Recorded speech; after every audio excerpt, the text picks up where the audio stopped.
Gateway Arch, the most controversial U.S. national park. I'm not big on arguing, but let's just see what this park is about.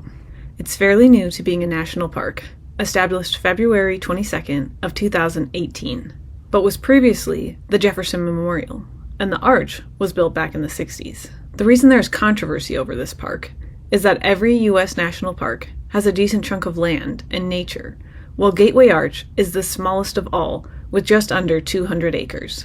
The next smallest park would be Hot Springs, and that still has at least 5,000 acres. So it's a big difference. I mentioned in the last video that there are two national parks that were decommissioned. Mackinac Island was the second U.S. national park, and another pretty small one at just over 1,800 acres. However, upon further research, it seems like it was less about size and more about the Army no longer needing the now historic fort on the island. So the park was decommissioned and became Michigan's first state park.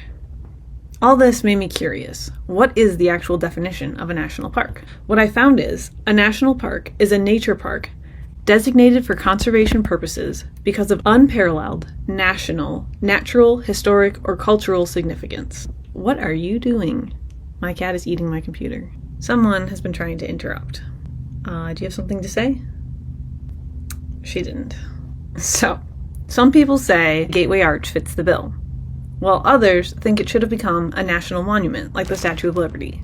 I went down a whole rabbit trail trying to learn the difference of the 433 national units, like forests, shorelines, or monuments, compared to what makes up our 63 national parks.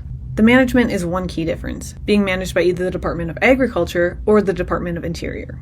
But another key difference is the purpose. While national parks are about preservation, barely altering the park and land, national forests are managed for many purposes, like lumber, cattle grazing, mineral production, and recreational use. There's a lot more information on the internet, but hopefully that helps a little. So whether it should have become a national park or not, the actual arch is pretty cool. Made of stainless steel and standing at 630 feet tall, it's the tallest arch in all the world. You can even take a tram to the top and look out over St. Louis. Often called the Gateway to the West. The nickname comes from the fact that for a long time, almost all traffic to the west flowed through Missouri, including Lewis and Clark, as it was said to be the start of their long expedition. This painting was commissioned by another client of mine. It still wasn't until I'd painted a few more parks that I finally decided to paint all 63 national parks. Let me know, have you seen the Gateway Arch? Tell me about your experiences in the comments.